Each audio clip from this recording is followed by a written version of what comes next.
À Madagascar, depuis 3 ans, tout un peuple porte la famille Poussin et lui ouvre son cœur.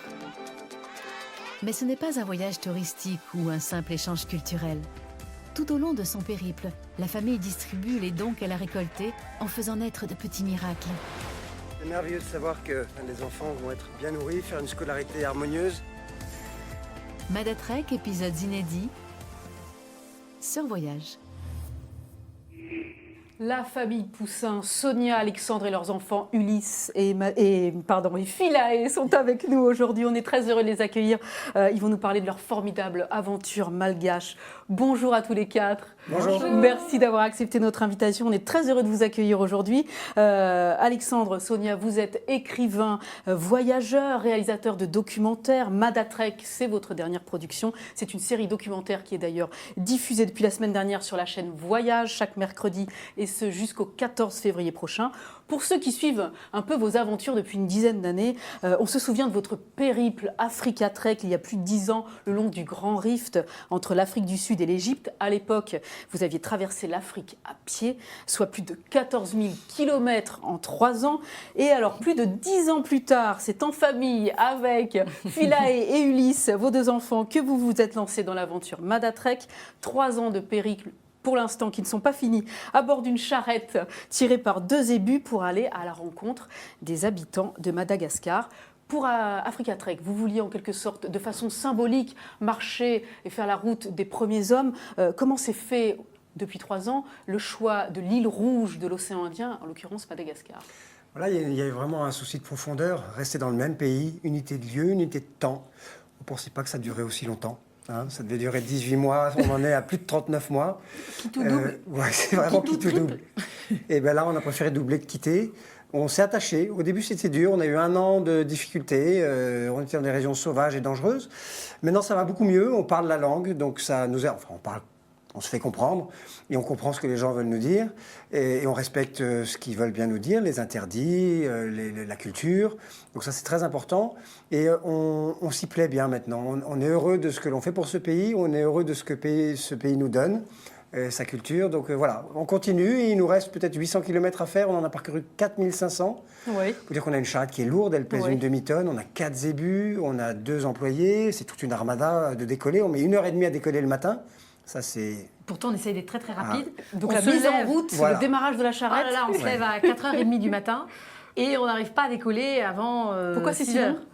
Parce qu'il y a des enfants, parce qu'il y a plein de matériel, parce qu'il y a des zébus, parce qu'il y a la charrette, il y a la tente, il y a tout le camping, il y a le petit déjeuner, vous partir le ventre plein. Il faut faire le petit déjeuner sur du feu. Il Oui. faut allumer un feu. On a à peu près 250 kilos de bagages qu'il faut vider, parce qu'on vide intégralement la charrette le soir quand on arrive à l'étape. Et le matin, il faut tout remettre Remettre de de Africa l'intérieur. Trek, on avait 7 kilos sur le dos chacun. Oui, c'était des sacs à dos, tout simple. La hein. légèreté, en Et là, fait. Mais en fait, on est très heureux d'être là, en fait. C'est pas Apprendre du la tout un problème. lenteur, Voilà. prendre son temps, c'est C'est important aujourd'hui. l'éloge de la lenteur. Et l'éloge de la lenteur. Vous dites qu'il vous reste 800 km à faire, vous estimez qu'il vous faut encore combien de semaines, de mois 4 mois. ou d'années pour 4 mois, c'est finaliser très ambitieux. Oh non 4 mois, c'est très ambitieux, mais là, il faut qu'on rentre. Ouais, ça sera 4 ans plus, c'est bien. C'est bien. Mm. Mais les Moi, je enfants, suis contente de rentrer. vous quand êtes... même. Phila était contente de rentrer. Oui, bon, j'aime beaucoup Madagascar, mais c'est vrai que ça fait du bien aussi quand on a une vie posée. De retourner à l'école, de revoir Voilà. ses copines, d'utiliser son smartphone, Voilà.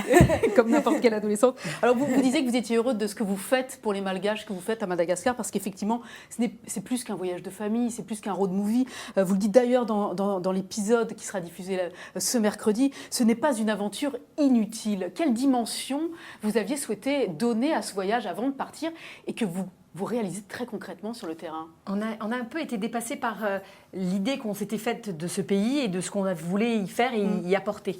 Et en comparaison avec notre voyage en Afrique, en Afrique, on était très léger, on était très rapide, même si on était à pied aussi, qu'on n'allait pas non plus si vite que ça, mais Oui. on parcourait au moins le double de la distance par jour. Et on était comme ça très furtifs et on allait de village en village et on voyait beaucoup de choses et on avait un petit peu... le regret de ne pas apporter de choses, de ne pas aider. On laissait qu'un bon souvenir, mais rien Voilà, de concret. mais on laissait déjà un bon souvenir, c'était déjà pas mal. Mais voilà, ça nous était resté. Et là, avec nos enfants, il y a une autre idée, il y a aussi un côté pédagogique, on emmène C'est nos dès son enfants. prochain. Oui. Oui. La détresse est telle dans ce pays aussi. Et c'est un des pays les plus, si ce n'est le plus pauvre pays au monde. Je pense que c'est l'un des plus pauvres. C'est-à-dire qu'il y a plusieurs pays dans ce pays. Il y a plein de pays à Madagascar. Si vous êtes à Tana, si vous êtes dans les grandes villes, il y a des supermarchés français, vous pouvez vivre normalement si vous avez les revenus nécessaires. Mais en brousse, loin, ce sont des gens qui sont complètement déconnectés de leur propre pays. Il n'y a plus d'axe de communication, ils ne se déplacent jamais, ils restent dans leur brousse enclavée. Et c'est auprès de ces gens-là que nous vivons. Et eux ont besoin de tout. Ils ont besoin d'écoles, ils ont besoin de professeurs, ils ont besoin de cantines scolaires, ils ont besoin d'hôpitaux, ils ont besoin de dispensaires, ils ont besoin du minimum vital. Et donc on ne pouvait pas s'empêcher de passer là et d'essayer de trouver une solution. Ce n'était pas prévu à l'origine. Et c'est au fur et à mesure que face à ce besoin, on a apporté une réponse. Financière. Grâce à Internet. Internet marche très bien grâce dans le pays. à ce qu'on appelle les financements participatifs. Exactement. Vous avez sollicité donc l'aide des gens qui vous suivent, qui vous regardent, qui étaient motivés par votre voyage et le fait eux-mêmes d'aider financièrement des projets très concrets d'ailleurs. On voit dans un épisode, vous participez à la restauration intégrale d'un lavoir magnifique qui était sur le point de s'effondrer sur les lavandières. Et le projet aboutit en quelques semaines à peine. Très rapidement. Et tout est restauré, magnifique. Small is beautiful. 92 donateurs, 2600 €, c'est quand même pas grand-chose. Eh bien, ça a changé la vie de ces 50 femmes qui font le linge de toute la ville haute de Fianarantsoa. Donc, c'est toute la ville qui est impactée. Et tant que le toit n'était pas tombé, personne n'aurait rien fait. Et le toit serait tombé forcément sur la tête d'une ou deux personnes. C'est dramatique. Bah oui. Mais bon, voilà, on a anticipé ce problème-là grâce à une personne qui s'occupe de cette haute ville et qui la restaure maison après maison. C'est un malgache, Jimson Ertialoun. Et c'est grâce à lui et à sa fondation qu'on a pu le faire aussi rapidement. Ce n'est pas nous qui avons fait le lavoir, c'est eux. On a juste apporté les fonds. Voilà. Comment ça se prépare, un voyage pareil? Vous disiez que vous aviez estimé peut-être 18 mois la durée sur place. Finalement, vous avez largement explosé le timing, on va dire. Et quelle est la part d'improvisation que vous laissez au déroulement, jour après jour, de ce qui se passe? Une fois qu'on est sur place, on maîtrise plus rien. On fait ce choix. Mais avant de partir, les enfants vous le diront eux-mêmes, Philae nous disait « mais ça fait 10 ans qu'ils nous disent qu'on part. Ah ça y est, on part quand même !» Parce qu'ils pensaient que c'était même On vit au jour le jour, on ne sait jamais le matin où est-ce qu'on va dormir le soir. Donc on n'a pas d'objectif qui nous mette la pression et qui nous rendent malheureux parce qu'on est en retard. On est en retard de rien. La seule nécessité, c'est d'avancer. Alors, quand on fait que 6 km dans la journée, parce qu'on doit ouvrir le passage dans la brousse d'épineux avec une machette, là, c'est douloureux. Le soir, on n'a pas le sentiment d'avoir fait grand-chose et on s'enferme un peu, on a peur. Et puis, quand on roule 40 km, on est très heureux. Mais donc, il n'y a pas de... C'est pour ça aussi qu'on est silent, c'est que c'est le terrain qui parle. Ce qu'on fait est une première. Aucune charrette n'a jamais fait le tour de Madagascar.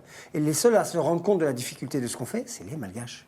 C'est les seuls qui savent que ce que l'on fait est impossible et qu'on réalise l'impossible au quotidien. On a traversé 100 fleuves, dont une cinquantaine en faisant flotter la charrette. Une charrette flottante, ça n'existe pas. Ça surprend la population locale. Il a fallu inventer ce que c'était qu'une charrette flottante. Et puis on a traversé des fleuves qui étaient larges comme l'Amazone, 800 mètres. On ne voit pas l'autre côté. Comment on fait? Il faut que les zébus nagent. Pourquoi vous avez fait justement ce choix de la charrette? Vous aviez traversé l'Afrique à pied, même si ce sont des enfants qui ont... En voiture, ce serait encore plus impossible. Oui, mais pourquoi vous ne l'avez pas fait à pied? Chacun son petit sac à dos, après tout. Ça aurait été bien, mais le problème, c'est qu'il y a l'école. Vous savez, c'est un petit truc quand même qu'il ne faut pas complètement oublier. Et l'école dit cahier, livre, stylo... C'est du poids. Et puis il y a le métier, on est réalisateur d'images, de documentaires, il y a les caméras, il y a le drone, il y a l'ordinateur, il y a le traitement des images, donc il faut un panneau solaire, la charrette porte le panneau solaire. Il n'y a pas d'électricité nulle part. Et puis la charrette, c'est un moyen de communication, ça parle aux gens. On est des vasas, donc des blancs, des étrangers, différents. On n'est pas en voiture, on n'est pas à moto, on n'est pas à bicyclette, on n'est pas backpacker, on est en charrette. On s'est inculturé, on emploie un moyen de communication malgache, de paysans malgaches. Ça participe à faire que votre arrivée dans des lieux où... Elle suscite la sympathie. Voilà, c'est ça. Ça suscite la sympathie, l'intérêt. Et la curiosité. C'est quand même la commotion. Quand on arrive quelque part, il y a tout de suite 2000 personnes en à peu près 5-10 minutes. C'est arrivé. 2000 personnes autour de nous. Le fait que vous soyez aussi avec vos enfants, ça crée une proximité d'emblée. Ça les intrigue énormément. Ils voient jamais, ils voient très très peu d'enfants. Ce sont nos bodyguards. Ah oui, vraiment. De petits Européens. Ça chasse le mauvais œil, les enfants. Et non, vraiment, ce sont nos ambassadeurs, nos enfants. D'où vous vient, à tous les deux, cette espèce de passion viscérale qui vous habite depuis pratiquement toujours pour le voyage? Avant même que vous vous rencontriez, avant même Africa Trek. Moi, depuis que je suis enfant, ma maman est slovaque et je partais en Slovaquie toute seule. Personne ne parlait un mot de français. Et maman, on n'avait pas le droit, elle était réfugiée politique, elle n'avait pas le droit de mettre les pieds dans son pays. Et elle m'envoyait pendant 3 jours de trajet en train de nuit pour aller jusqu'au fin fond de la Slovaquie avec 2 changements. Je traversais le rideau de fer, j'arrivais à Prague, là on me changeait de train, une amie de ma maman, hop. Et donc je me retrouvais catapultée dans une autre dimension, dans un autre univers. Et j'ai jamais eu peur. Et je me suis toujours sentie... Et donc depuis toute petite, pour moi... les êtres humains à l'autre bout de la Terre, c'est vraiment mes frères. Donc j'ai aucune inquiétude et c'est ce qui m'anime dans la vie, c'est ce qui m'intéresse. Vous avez la chance que j'ai d'être tombé sur la perle rare. Qui vous accompagne partout. Bah, oui. Parce que vous-même, vous avez voyagé à travers le monde, vous avez notamment voyagé avec Sylvain Tesson. Oui, oui. Vous avez fait un tour du monde à bicyclette, vous êtes allé dans l'Himalaya. Enfin, c'est pas votre première aventure, quoi. Sylvain et moi, on s'est fait ensemble. On a fait nos premiers voyages ensemble. On a usé nos fonds de culotte sur nos selles à bicyclette pendant 1 an après nos études en commun. On était à Passy-Bézinval ensemble, on a fait une Hippocagne ensemble, on est parti à vélo ensemble, puis dans l'Himalaya ensemble. C'était des voyages incroyables, très engagés. Et puis après, nos chemins sont séparés parce que moi, je me suis marié. Oui. Et puis voilà, j'ai changé de partenaire. et maintenant, c'est pour la vie. J'ai les cheveux beaucoup plus longs que Sylvain. Voilà. C'est sûr. Et donc oui, le voyage, moi j'avais grandi au Canada, on vivait tout le temps dans des camps, dans la forêt, et puis j'ai Donc un été rapport scout à la aussi. nature déjà 10 ans de développé, quoi. scoutisme. Oui. Aimer camper, être toujours dehors. J'ai l'impression de continuer le scoutisme en fait. On est toujours sous une tente, on fait du feu et on chante, on est heureux, on permet de marche, rester on jeune. avance.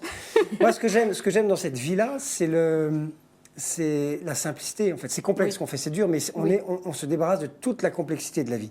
On n'a plus de code d'accès, plus de clés, plus de tous ces comptes, là, c'est horrible de se remettre à la complexité de notre vie qui est merveilleuse. Hein. Oui. Ici, c'est génial. On a une société très généreuse qui nous aide à vivre. Mais se débarrasser de tous ces Je vous ai codes... entendu dire dans une interview que quand vous rentrez en France, c'est Disneyland. Ah oui. Tout est magique. Ah, tout est magique. Ouais, les feux rouges. Ah oui, c'était magique. Appuyer sur un magique. interrupteur, ça s'allume. C'est ouvrir un robinet, il y a de l'eau qu'on peut boire et elle peut être chaude même si on veut. Non, Ah non, le contrat social, c'est quelque chose de merveilleux. On s'en rend compte quand on vit dans un pays où il n'y a pas de contrat social, où il y a des contraintes mais pas de contrat social, où les gens n'ont aucun bénéfice de vivre en société, que des difficultés. Vivre ici, c'est merveilleux. On comprend pourquoi on paye ses impôts avec plus de facilité. Quoi. Et alors Ulysse, toi qui accompagnes tes parents pratiquement depuis que tu es né, est-ce qu'ils t'ont donné le goût du voyage? Est-ce que tu aimes ça, voyager avec tes parents? Oui, j'aime bien voyager quand même. J'aime bien quand il y a le coucher de soleil, un peu le truc un peu cheaté où il y a le coucher de soleil et les petits oiseaux qui passent dedans dans l'ombre du soleil. Oui, ça j'aime bien. Et les rencontres que tu es amené à faire, que ce soit d'autres enfants, d'autres adultes, que tes parents, des gens nouveaux complètement qui viennent vers toi, qui t'expliquent la façon dont ils vivent. Est-ce que tu es surpris, tu aimes partager avec les étrangers que tu rencontres, tu aimes en savoir plus sur leur vie et partager avec eux leur quotidien? Oui, j'aime parce que c'est un peu de l'aventure. C'est pas comme rester à Paris, aller monotonement tous les jours à l'école à 8h30 et à 4h30. Oui. Monotonement. On apprend plein de choses quand même. On filme des sujets passionnants sur des cultures et ça, c'est intéressant, non? Ça nourrit le quotidien, ça. Oui, ça, en tout cas, ça nourrit un peu plus que l'école. C'est l'école de la vie, on va Voilà. dire. Et Philae, tu disais que tu aimais bien aussi rentrer un peu en France, Oui. retrouver tes amis, tes copines Voilà, à l'école. ça, moi, Mais, j'aime bien mais rentrer qu'est-ce qui te avec eux. plaît quand même dans le voyage? Tes parents t'ont donné aussi ce goût du voyage. T'imagines que t'en feras aussi quand tu seras plus grande? J'adore faire des rencontres avec les gens. Je trouve ça extrêmement intéressant d'apprendre, de se mettre dans les cultures un petit peu, d'apprendre. J'aime beaucoup. Et Tu as j'adore appris les animaux. l'hindouisme à Diego, par exemple. Oui. C'était inattendu. Elle s'est liée d'amitié avec plein de petites copines hindoues Ouais. à Madagascar, à Diego Suarez. Donc il y a une communauté hindoue là. Et tu avais plein de copines parmi eux. On est allé à des rituels, à des fêtes qu'on a pu filmer, des festivals. Et c'était passionnant. T'as beaucoup aimé ça. Ah oui, c'était génial. Donc pour l'instant, t'as pas un sentiment de lassitude en fait. À C'est deux Madagascar. choses. Voilà, les voyages, t'aimes beaucoup, mais t'aimes aussi ta vie Oui. en France. Mais t'as pas une préférence pour l'un et pour l'autre finalement. Non, c'est totalement différent. On Elle peut vient de pas- plonger avec des requins-baleines. Oui, c'est Hein, extraordinaire. Un requin-baleine de 10 mètres de long. Elle a pu le frôler, elle s'est approchée. Elle n'avait pas peur. Ils vivent des choses au quotidien qui sont Extraordinaire. inédites. Oui. Bien sûr. Voir l'éclosion de petites tortues de mer, petites tortues vertes. Qui sortent du sable. Parce que finalement, Qui sortent du sable, c'est- beaucoup d'enfants de leur âge ont vu dans des reportages à Voilà. la télévision, mais ça sera la seule façon dont ils les verront. Eux l'ont vu en vrai et ont pu toucher, pas que des yeux d'ailleurs, ces petites bestioles. Oh, c'est interdit, on n'a pas le droit de On n'a toucher. pas. Ah, bah, Alors vous qui avez l'habitude de voyager en duo depuis des années, voyager avec vos enfants, ça change de quelle façon l'appréhension que vous aviez des voyages? Et au quotidien, ça change quoi? C'est quand même plus lourd Lent. et plus difficile et plus lent. C'est pour ça qu'on est très chargé. Mais c'est la pauvre. Mais c'est plus profond. Mais c'est une chance d'être avec ses enfants 24 heures sur 24, 7 jours sur 7. Alors parfois, ça peut être un peu pesant, mais je pense à des copains qui rentrent à 10 heures du soir et qui voient jamais leurs enfants. Et le week-end, ils sont tellement fatigués que bon, ils vont les emmener au square Ou les mettre devant la une télévision. demi-heure. Et en fait, ils sont malheureux parce qu'ils ont eu des enfants et ils se disent mais à quoi ça sert que j'ai des enfants si je ne les vois jamais, si je ne partage jamais Ils ne rien. doivent pas grandir. Nous, on partage tout. Peut-être un peu trop, c'est-à-dire qu'on manque un peu d'intimité. On vit à 4 mètres carrés comme ça. On est à 4 dans la même tente. Dans 4 mètres carrés Ça depuis peut être 4 ans. pesant. Finalement, vous devez vous taper dessus parfois, non? C'est pesant pour elle, mais pour nous, ça va. Nous, on est hyper souple. Comment vous faites pour gérer les conflits, par exemple? Vous partez chacun de votre côté, vous allez crier dans la forêt? Impossible. Il y a un partage du territoire dans la tente. Ouais. Donc les deux territoriaux. Vous avez les trois C'est-à-dire moi et mon père, on est sur chacun sur un Nous, bord. on est les deux braves de la bande, on est les souples, on est un peu les martyrisés. Et eux, c'est les fortes têtes. Tyran. Donc, les deux tyrans. Donc, ils prennent chacun un côté de la tente, avec personne à côté d'eux, les deux bords. Et nous, on est au milieu. Et nous. Non, Mais sinon- vous êtes obligé d'instituer des codes pour pouvoir respecter les uns et les autres sans forcément que ça explose et que ça soit le pugilat absolu, quoi. En fait, on a décidé de prendre 2 tentes. Maintenant, on va quand même faire une tente enfant et une tente parent pour qu'on se parle. Mais ils ont grandi, c'est-à-dire qu'ils ont doublé de volume depuis qu'on est parti. Oui, parce qu'on est parti avec des petits comme ça et maintenant, bon, voilà. C'est vrai que c'est mieux quand on a 2 tentes séparées, ça permet de un petit peu. D'avoir son chez-soi et d'être un peu. Il fait moins chaud. L'intimité. Parce que Ah oui, à 4 il fait quand même sous la 30, tente, quand il fait chaud. 34 C'est la degrés, forêt. il fait vraiment très très chaud. Hein. On Donc, imagine que ça n'a pas dû être simple tous les jours, indépendamment des conflits familiaux habituels, même si vous êtes à l'autre bout de la Terre, on retrouve les mêmes problématiques en oui, famille. on n'a pas tellement de conflits. Il y a des familiaux, embûches justement. que vous avez dû surmonter, des problématiques conséquentes qui vous ont peut-être fait parfois baisser les bras ou regretter d'être là dans les moments les plus difficiles. Quelles ont été les embûches les plus dures? Ces deux enfants-là sont incroyables. Ouais. Ils sont tout terrain. Moi, mon obsession, c'est de faire avancer cette charrette. Donc, je suis toute la journée en but à des problèmes de logistique et de franchissement. Donc, je fais du camel trophy, je fais du franchissement de charrette. Et eux, ils sont pas du tout des boulets. Ils sont devant, ils sont derrière. Ouais. Je dirais pas qu'ils poussent la charrette parce que c'est quand même dangereux et il y a les zébus. Ils sont parfois devant avec des espèces de carottes, enfin des bâtons de manioc pour stimuler les zébus à avancer. Et donc, il n'y a pas de conflit de ce point de vue-là. Quand on est un peu échauffé, c'est surtout la caméra qui apporte des conflits. Le fait que je doive les filmer et qu'ils doivent dire des textes, rentrer dans le champ, sortir du champ et qu'il faille répéter parfois les scènes, ça, et je suis pas très patient de ce point de vue-là parce que j'ai chaud, que j'ai de la sueur dans les yeux, que les zébus n'attendent pas, qu'on C'est ne un peut pas peu faire un la petit scène. tyran, lui, hein, C'est ça qui est de difficile, poche. c'est filmé. Mais de l'extérieur, les embûches qui viendraient de l'extérieur ou par l'intermédiaire de dangers de extérieurs bandits, ou de choses comme de ça. bandits ou même dans les rencontres que vous avez faites. Est-ce qu'il y a des choses qui vous ont été... Il y a des bandits, il y a des dahals qui sont des voleurs de zébus. On a 4 zébus et qui s'intéressent à nos zébus. 3 fois on en a rencontré, 3 fois il faut négocier. Et là, les enfants sont encore un atout. Le fait qu'ils soient là, leur présence, leur les gentillesse, ça déstabilise même les méchants. Donc c'est un atout. Ça pourrait être une faiblesse, mais Ouais. notre faiblesse devient notre force. Et voilà. Les foules, on gère, on avance. Dans la foule, il faut repérer le meneur, Oui. lui parler de yeux à yeux, et les autres écoutent. Il ne faut pas avoir peur. Si on monte sa peur, eh ben, ça peut mal tourner. Donc voilà, on évite certaines Les problématiques. choses qui peuvent venir de l'extérieur aussi, qui peuvent être très stressantes, c'est les maladies. Si jamais ils attrapent quelque chose, on est quand même dans un endroit où il y a du palu. Bon, ça nous Et plein de maladies moyenâgeuses. inquiétait énormément avant. Maintenant, on est beaucoup moins inquiet parce que d'abord, on a une superbe trousse de pharmacie. On est moins malade là-bas qu'ici. On est ici, depuis qu'on est là, on J'ai a eu la grippe, on j'ai a- eu la laryngite, j'ai eu plein de hits. On est des petites natures ici. Là-bas, on est un peu des Terminators, mais Ouais. ici, on Il y est a un aussi peu le mental affaibli. qui joue beaucoup, j'imagine, sur place. Vous êtes On n'a beaucoup jamais plus été fort malade dans la en tête 4 en ans, étant on à a eu- Madagascar. Oui, qu'en parce qu'on est France. quand même dans la combativité, c'est vrai. Tout à fait. Une de vos devises d'ailleurs, c'est impossible n'est pas poussin. Qu'est-ce qui aurait pu malgré tout vous faire renoncer en L'accident. étant sur place? Un quand même. accident. L'accident. Avec un enfant. Un enfant qui passe sous une roue de charrette, qui a la jambe cassée. Là, c'est sûr, c'est fini. Voilà. Là, maintenant, on a un rapport très sentimental avec nos zébus. Si nos zébus meurent, surtout un, celui de Philae. Non, et le mien. Et le tien, voilà, Evel. Là, on aura un problème si on perd un de ces moteurs-là. On a déjà eu Moi, je 2 vais pas. zébus qui sont morts. On a dû en changer un avant qu'il ne meure. On est très attaché à ces animaux. Et voilà, ça aussi, c'est un de nos points faibles. On peut perdre la charrette. Non, tant qu'on est ensemble et qu'on a la santé, Tout va bien. on ira au bout du monde. Comment s'est passée votre scolarité à tous les deux? Est-ce que c'est maman qui vous a fait la leçon? Est-ce que vous êtes rentrés en France pour repartir à l'école? Comment ça s'est passé, Philae? Non, c'est maman qui nous a fait l'école et c'était pas toujours super super. Elle est très stricte. on va Exigeante. dire. Oui, voilà, elle nous laisse aucune seconde de répit. Par exemple, on peut marcher pendant une semaine non-stop pour arriver à une destination à la plage hyper belle, et elle va directement nous faire travailler. Au lieu qu'ils aient piqué une petite Voilà, tête c'est ça. dans le lagon, non. En même temps, c'est qu'une heure par jour. Hein. Il faut bien qu'il y ait des contraintes. C'est hein, moins ça. exigeant qu'à l'école où c'est 8 heures par jour. Donc vous êtes à Oui, jour mais sur le l'école, programme, on va il y a dire. les récrés et puis il y a les amis aussi. Est-ce que tu es à jour sur le programme?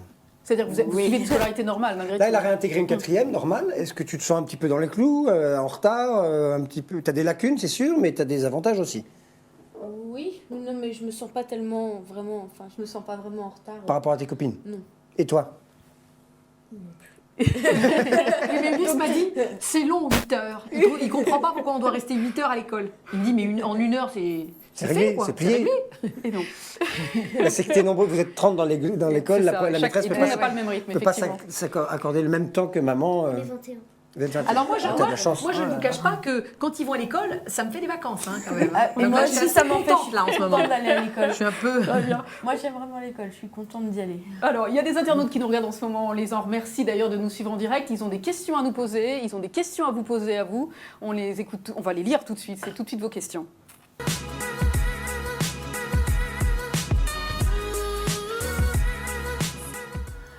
Alors, on a une question très d'intendance, hein, de financière. Adolfo demande quel budget est nécessaire pour ce genre de voyage. Effectivement, vous dites que vous n'avez pas d'impératif sur le temps. De quoi vous vivez et combien vous avez dépensé personnellement pour ce voyage depuis le début? Alors c'est un peu difficile à évaluer parce que bon déjà on vit grâce à notre maison que l'on loue. Alors on a eu une locataire américaine et c'est notre loyer finalement qui nous fait vivre à Madagascar. Donc ça s'équilibre, on ne perd pas d'argent, on n'en gagne pas non plus, mais au moins c'est voilà. Le budget, tout dépend du temps qu'on reste. La façon dont on voyage, c'est la façon la plus finalement la plus économique puisque on va pas à l'hôtel ou alors très peu. Il n'y a pas de restaurant. De toute façon, des hôtels et des restaurants, il n'y en a pas. Donc, il n'y a pas trop de tentation parce qu'il y en a, pas le moyen de il y en a transport. très peu. Et le moyen de transport, c'est nos petites gambettes. Donc, tout ça n'est pas très cher. On vit avec du riz et des sardines et du cornet de bif et des spaghettis. Mais on puis est voilà. là-bas longtemps quand même. On est quand même là-bas longtemps. Donc, finalement, Il y a un coût. il y a quand même un coût. Et puis, on a deux bouviers, des cow-boys qui nous accompagnent. Et puis, on a notre petit chien aussi. Donc ils sont rémunérés. Mais nos deux cow-boys qui nous Oui, accompagnent. les deux hommes qui vous Voilà, accompagnent. oui, Ils ont qui des nous salaires, ils aident, sont ils nous rémunérés. aident avec ces 4 zébus. C'est beaucoup de travail et à diriger. On pourrait le faire s'ils n'étaient pas là, mais on ne pourrait pas filmer, on ne pourrait pas travailler. Il n'y aurait pas de répit. Alors on a des revenus à travers la vente de nos photos, à Paris Match notamment, qui nous a fait 3 fois 10 pages. Oui. Et je suis en train de préparer une 4e édition. Et puis nos films.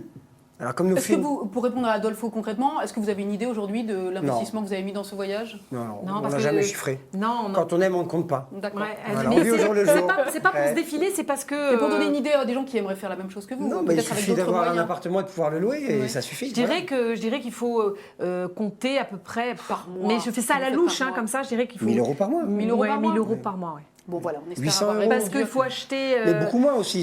Il y a des moments, c'est plus parce que si on va à l'hôtel, bien sûr. Et nous, ça on a des grimpe. frais parce qu'on a des charges. Bien sûr. Mais des routards qui iraient comme ça peut être moins cher. Et vous avez des enfants, donc et puis comme vous le disiez, il y a les Voilà. hommes qui vous accompagnent, etc. Ouais. Alain demande quel est votre plus beau souvenir de Madagascar? Bah, le dernier, c'était nager avec les requins-baleines. Là, c'était vraiment. Il y a Ça, c'était un. magique. Mais il y avait Juste des avant de revenir. planctons qui nous piquaient. Des planctons qui te piquaient? Ah, moi, on a passé une journée à la Love Room à Nosiantsua. C'est une petite île perdue, paradisiaque, au sommet de laquelle il y a une chambre, un lit, ouvert sur 2 baies. On voit les baleines qui passent en dessous. On sait qu'il y a des petites tortues qui naissent en bas. Et il y a des lémuriens dans la forêt. On est tout seul. Des caméléons C'est gris, un là. hôtel, on est tout seul, on est en autonomie. Et la structure hôtelière nous amène le sakaf, la nourriture. Et là, c'est le paradis, c'est le plus bel endroit du monde. Ouais, des Nosiantsua, qui est une petite île au large de Nosibé. Il n'y a rien de plus beau. Ça, c'est le plus beau souvenir, oui. Ouais, là, ça. Sur le bout de l'île, enfin sur la pointe, sur la montagne, tout en haut, il y a les toilettes. Et ça, on trouve ça d'un chic, nous. La dernière hauteur il n'y a même pas de barrière. Une île paradisiaque, c'est ça. On peut nous voir de loin en train Non, de... mais Aux toilettes. Très loin, parce que la côte, elle est loin quand même. Il faut vraiment avoir rien d'autre à regarder et j'imagine qu'il y a plein d'autres choses à voir. Hugo, Super télescope. un super télescope, je ne suis pas sûre qu'ils aient besoin de ça là-bas.